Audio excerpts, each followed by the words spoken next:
Good evening and welcome. It is time once again for CU Immigration here on WRFU LP. I think I made this microphone too far away. It'd be better if it was right. Anyway, where was I? This CU Immigration here on WRFU LP Urbana, 104.5 FM. I will be your host for this evening. My name is Mr. Garza. I am here to let you know that WRFU is an open forum for the Urbana-Champaign community. In case you didn't know that. Views expressed are those of the speakers, both of us, and are not intended to represent WRFU, UCIMC, Urbana Socialist Forum, or, as we like to say on the televised version of this show, UPTV. These views are our own, and by our in this instance, I mean myself and my charming guest, who will hopefully introduce herself now. Hello everyone, my name is Monica Bielawiec. I'm an undergraduate student at the University of Illinois in Urbana-Champaign. I'm currently studying political science and communications and business, which seems like a lot, but I'm hoping to kind of direct my focuses towards a legal career one day. But for now, I'm just interning with the CU Immigration Forum, and I'm excited to be here and chat a little bit more with Mr. Garza. Thanks for having me. Thank you for coming. I started calling myself Mr. Garza. This is a strange story. I started calling myself that because I used to be married. I'm not married anymore. But at the time, the person that I was married to, she and I were both very interested in Victorian, British, Victorian literature.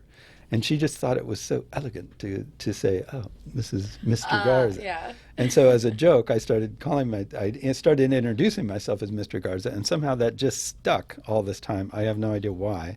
So I introduced myself as Mr. Garza, and I'm sure everybody's like, "What? What does that even mean? That makes no sense." But that's my story. So now you know. Well, everyone has to have a radio personality. That's my radio personality. Very dignified. Very serious. I'm very serious on the radio. Yes. Greetings and welcome to the show. Thank you. You said in your introduction, quote, "That sounds like a lot." It does sound like a lot. Isn't it a lot? Or does it sound more like a lot than it actually is? Or what's the deal? Well, academically, it is quite a lot because I am pursuing 2 majors, so I have both of those degree requirements. Business is my minor, so it's a little less academically rigorous, but it obviously does take up time in every one of my semesters. Mm-hmm. I definitely haven't been bored in my time at the University of Illinois. If it isn't academics, it's extracurriculars, internships, professional opportunities, professional development, et cetera, et cetera. So you have no private life, in other words. You just pretty much essentially just do this. Essentially, we try to squeeze something in here and there, but every now and then you look at a sunset and go, "Okay, back to work."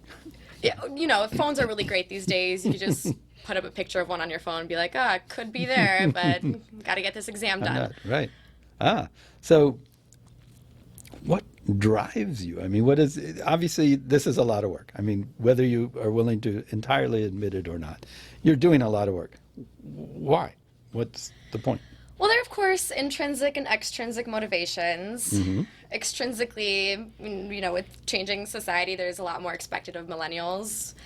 It's really tough to find a job without a bachelor's degree just in general. And then if you don't have any other experiences or internships, then it's even more difficult to be a competitor in the markets after you graduate. So that's one of my motivators here. Of course, I want to have a nice background to introduce to potential employers moving forward. But intrinsically, I've always been quite an ambitious student, and the things that I find passionate about, I drive for without backing away from anything, essentially. So I'm passionate pursuing something in legal human rights, nonprofits, political organizations, something of this sort. So whatever opportunities that I could find, which are very unique coming from the University of Illinois, then I'm going to take those full grasp.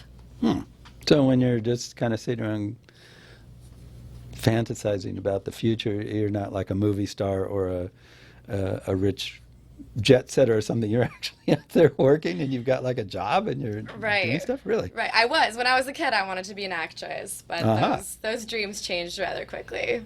But you could still do that. It's never too late. It's never too late. That's true.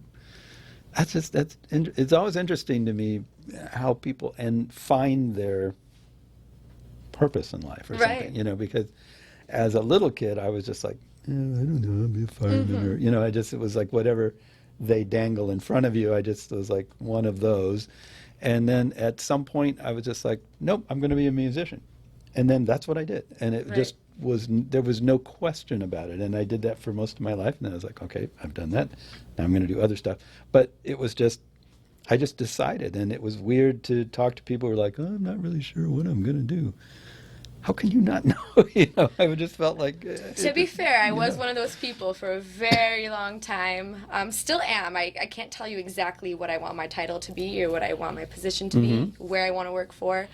Those options I'm keeping quite open. I just kind of have a general idea of where my strengths are and where my interests lie, and whatever opportunities kind of pop up, I'll run for. So we'll see. Okay, well, I wish you luck. Thank you. I don't know if I have as much energy as you do. Probably not. I did have my time when I was very energetic, but it was like, okay, I did all that, and now I'm like, I can relax a little bit now. So I don't relax that much, but I can relax a little bit. You mentioned earlier before we started actually doing the show that you are familiar with radio stations. So this is not new to you. You are a perennial guest on radio somewhere? Yes. So this is actually not my first rendezvous with radio stations. My father currently owns one of the most popular radio stations in Chicago, catering towards the Polish community. It's 1490 AM, Radio Chicago, for all the Polish people out there. So as a kid, I would spend all of the bring your kid to work days with my dad in the station, and other days when I had some free time, he would let me hop in on some advertisements or little sessions here and there. So I have very fond memories of studios like this. So it obviously was a bigger deal than this. This is like community radio. Absolutely. It's very much, we just beg, borrow, or steal all the equipment and put it together. And then what the viewing audience and the listening audience can't see is the tape holding things together and the tangle of cords that just kind of spills over the edge into a mess down below that is better off not looked at too closely by anyone. But I mean, it functions. We function as a radio station, and we stream online. We're streaming right now, so anybody in the world can hear us. But I don't know that many people still listen to the radio, do they? I mean, is it, like you said, your father owns a station. He must be like really aware of who's listening and not. Has that changed over the years for him? Oh, absolutely. The audience that he's been catering to has basically remained the same since they started 25 years ago. Wow. It's the original immigrants that have come from Poland that started listening to them and still listen to them. So you don't get a lot of young people or millennials listening to this station. It's mainly older people nowadays. It's always funny if we're at the grocery store, you get some older woman will run over and be like, oh my gosh, I listened to your show this morning. I love your show. I listen to all the time. But yeah, with the introduction of new technology, you have your podcasts and your streaming services. Yeah. Not many people turn to the radio anymore. Is it in the Polish language? It is. Yeah. Yes. Okay. Yes. 'Cause Only in the Polish language. we used to have two shows here. One was a Spanish language radio show that I was also involved in on Mondays, which is warped or transformed or grown into become this show. But it started out as a Spanish or Spanglish show, and then it became all Spanish, and then now it's just kind of whatever. And then on Fridays we have a Japanese language radio show, which I'm also involved in. So I'm always curious about how these different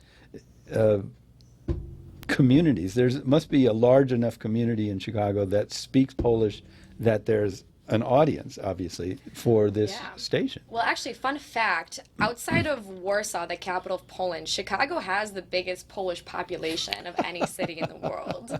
So there definitely was a need for a Polish radio station where the community can interact and advertise and work together and share their voice.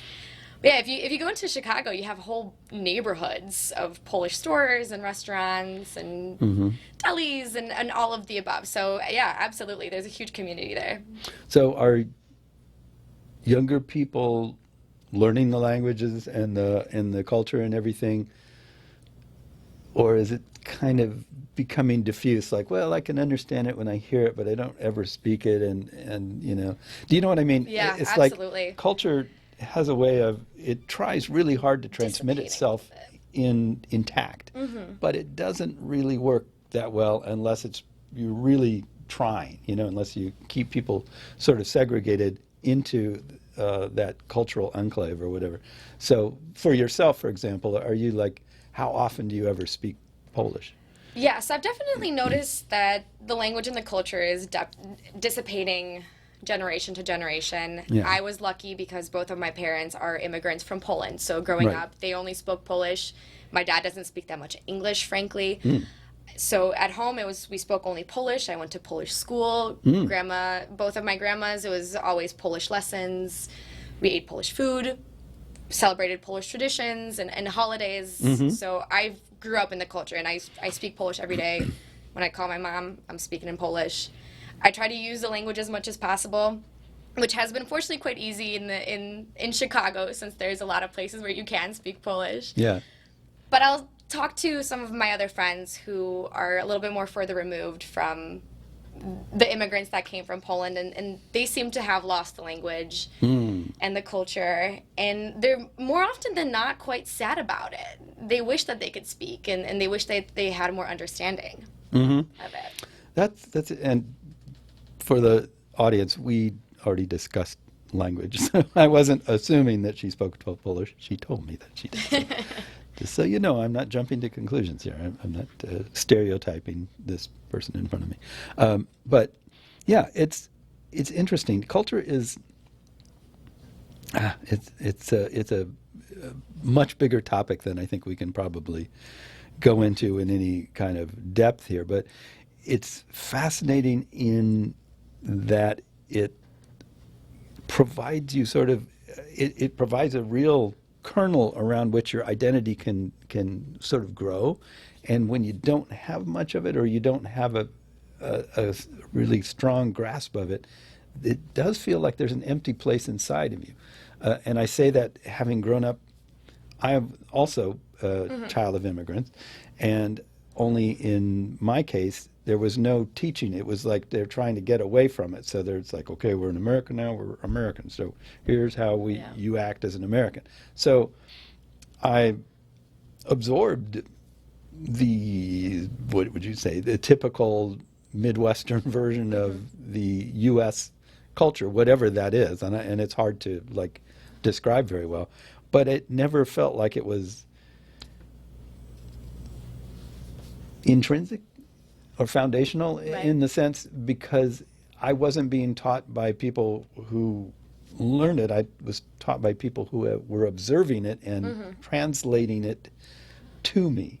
So I picked it up around me, and I'm sure I unconsciously represent all sorts of aspects of it, but I've never felt like, oh, that's me. That's who I am or what I am. It's more like, well, that's where I grew up, Does that make sense? Yeah, so absolutely. I can really Absolutely. relate to what you're talking about, because I feel a lot of the time like sort of drifting in the sense that I don't really have a background that I can reach to and say, okay, this is where I come from. Right.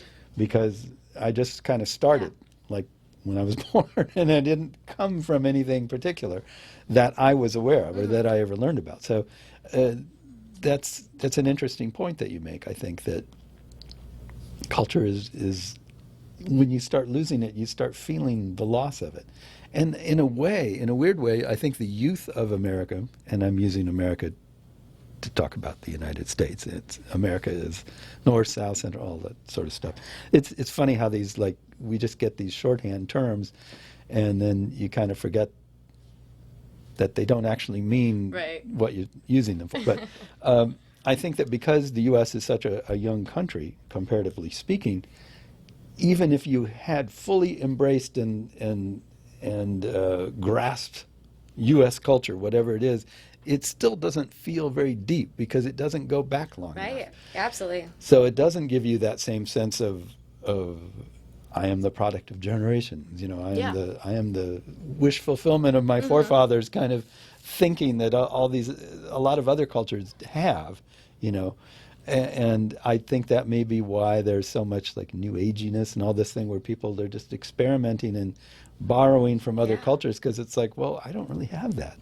There's nothing like that in my culture. And so I really want that, spirituality or that whatever that thing is.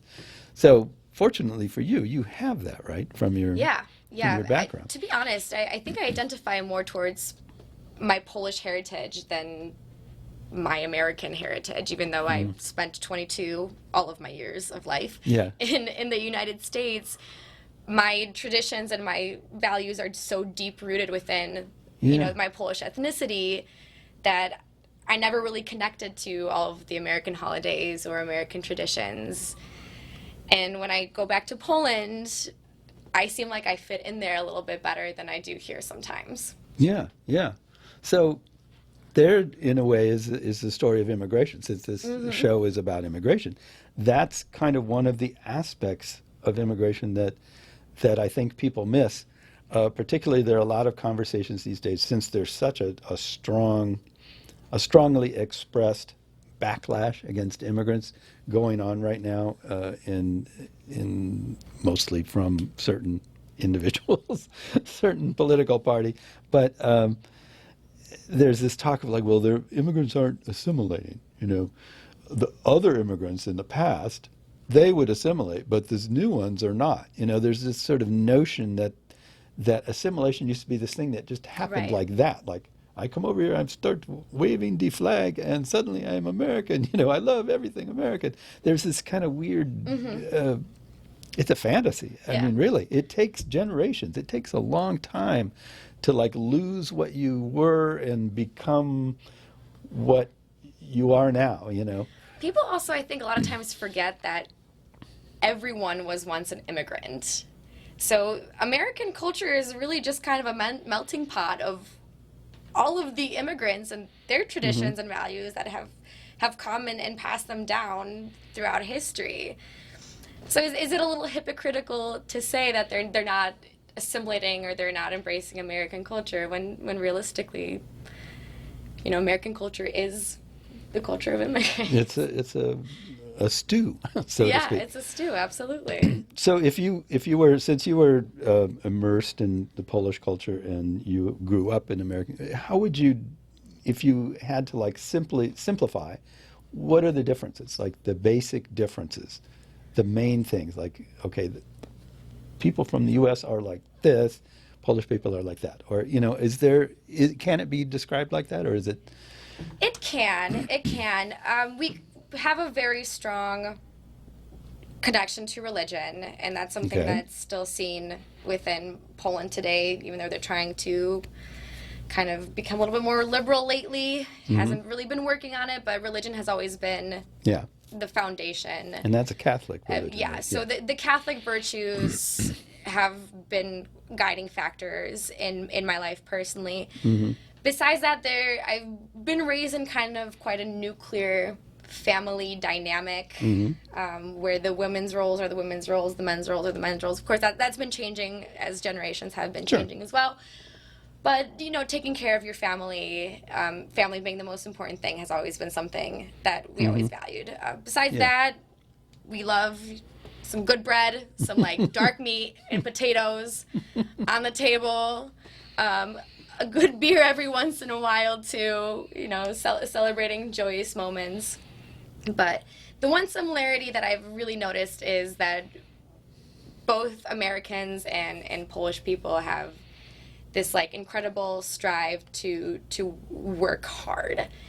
And I watched that as my parents immigrated here with basically nothing. They came actually from kind of communist Poland, frankly, where they couldn't even get food on the table. Oh, yeah. They came here with nothing, no degrees, no kind of background that they could bounce off of, and they built themselves up from nothing, and they were able to, create a financially stable life and a great family, and that's something I see within myself and like my fellow American peers and students here at U of I. Everyone's working hard. So did your father not have a background in radio No, before he so came here? he actually had a master's in music. Music. He's a musician by trade, and then Music. yeah, Oh, I yeah. was, yeah. And then came here, set that aside to pursue something a little different. Accordion? That's the No. stereotypical. Oh. No, actually, no. Piano and clarinet, Piano but and he clarinet, played okay. with an accordion player for a Of while. course, yeah. They actually still play the band Oh, that really? he toured with back in Oh, Europe. wow. That's pretty cool. So they all came here, the whole, Yeah, yeah. brought the they all band came over. here. Yeah. So that's interesting. So you learned English and Polish kind of at the same time, just pretty much simultaneously. So there Polish wasn't. first, actually. Polish Really? was my mother tongue. I learned English when I was in school. So starting Okay. from kindergarten, when they were teaching me the alphabet, I was actually learning Okay. Okay. the alphabet then. I do believe, though, that my Polish language really helped with picking up different languages. How so? I'm not entirely sure. I know this is scientifically backed up somehow, that if you have more experience with language, it's kind of easier to pick stuff up, because Yeah. language, they're kind of rooted in the same, either Slavic languages, or you get like Arabic languages, et cetera, et cetera. So, for example, I picked up Spanish quite quickly in high school, and I picked up Ukrainian quite quickly. It's very similar, and I can understand Slavic and Totally a jealous. little bit of Russian. I struggle with languages. It's tough, but that's what I'm saying, and I think my dual language experiences have helped me quite a lot in picking up different ones. Yeah. It's been a leg up for sure. I'm sure it has, but it's interesting. I've had a lot of friends who come here and who are like, okay, they have children here. We're going to raise our children, but we want them to speak our language as well as English. And they found that their kids sort of subconsciously or automatically pick up on the fact that English is the dominant language around here, and so they don't want to learn the other one. They're like, well, they just keep wanting to communicate in English. Even at tiny kids, they just like, okay, this is the language. These are the words I'm trying to learn. Right. And they resist speaking the other language.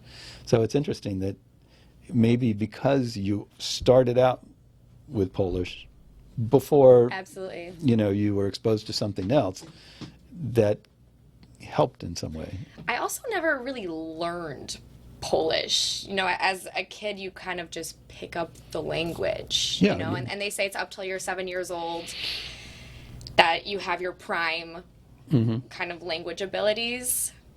So maybe that helped a little bit, but also, for sure, I was forced to go to Polish school. I was forced to do Polish reading, forced to do Polish writing, even if I didn't want to do it, and I had to waste so many Saturday mornings when my friends were sleeping or hanging out, Yeah. going and doing my Polish homework. So that definitely helped. And at the time when I was young, of course, it was annoying and frustrating, and I didn't understand. But looking back at it now, I can't imagine not having that language ability. So was there a rationale that was given to you, like, you need this because X? Here's why we're making you do this. Did they ever explain that to you? Not really, but later on, my parents started explaining about how beneficial it could be to have a different language, and that's proved absolutely true in my experience. You never know when you're going to need to speak Polish. So, for example, I worked as a law clerk 2 summers ago in the Cook County State's Attorney's office, and I got Polish clients all the time who could not communicate with attorneys present in the courtroom, and they brought me in, and I was able to help them. My brother, who's currently a doctor, he gets Polish. He also gets like Polish patients all the time, and having someone who speaks a native language, it's so helpful for the people that you're working with. Yeah, that's good. We don't get a lot of Polish immigrants here in Champaign, as a rule, so it's not something I've run into, but I have seen it with other languages of people who are just like really can barely communicate in English, who are just kind of forced to figure it out. Right. They're just wandering around going, okay, I understood 2 words. Hi. Bye. Right. thank you. We also have to recognize that the world is globalizing, and it's globalizing quite quickly. It's no longer your one little community or your one little society. Everyone's connecting globally, and so the more people you can communicate with using language, I think the better. The thing is, at the same time, we're losing a lot of languages because Yeah, of that. that's true too. And I think that's really, really unfortunate. Yeah. So, as a speaker of more than one language, you must be aware of certain kind of terms that only exist in this language or that language. Are there topics or things in general that you could not really communicate if you didn't have these multiple languages to work with? I wouldn't exactly say so. There's always a way to work around, beat around the bush, we'll say. What are you referring to? I call cultural rich points. And Okay. sometimes it's a phrase, a saying, or maybe an idea that just does not exist in a different, Yeah. in a different culture. But there's always a way that you can kind of figure out and explain it and get other people to understand it. It's just not the same. It isn't the same. It isn't. Yeah. Or you could just teach them what it is, and Yeah. maybe they could find a way to utilize it as well. So your interest in immigration generally seems pretty obvious because you are related to, I guess you would be a second generation Yeah. immigrant? Mm-hmm. Yeah, I think so. Yeah. There's some question about first generation, second generation. The first generation is the immigrant, and the second generation, anyway, I've heard people argue about that. But do you ever find yourself feeling like you kind of don't belong or just like an outsider anywhere? Sometimes, especially when I eat pizza with a fork and a knife, and everyone's kind of looking at me a weird way.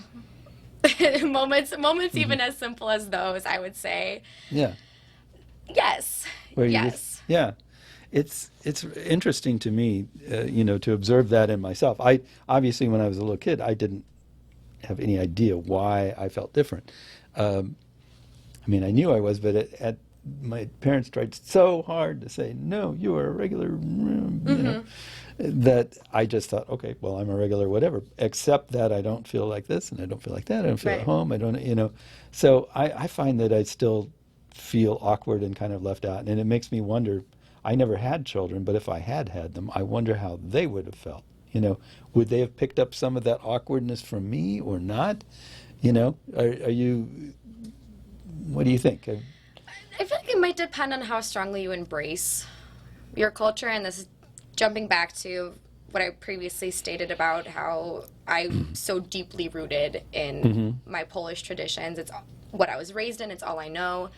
So when I act on my Polish, just general, morals and values, my Polishness, and it not oftentimes, sometimes that's not how Americans do it, and those are the moments where I feel like I stand out. But if you don't embrace your culture as much, or if you're not familiar with it as much, then you can lose that. Yeah. So the big assimilation question is, though, let's say you, at some point here in the future, you decide, I'm going to have kids, I'm going to start a family. What are you going to teach them? Well, they're going to go to Polish school, they're going to do their Polish reading and their writing, and they're going to absolutely embrace the language as much as I can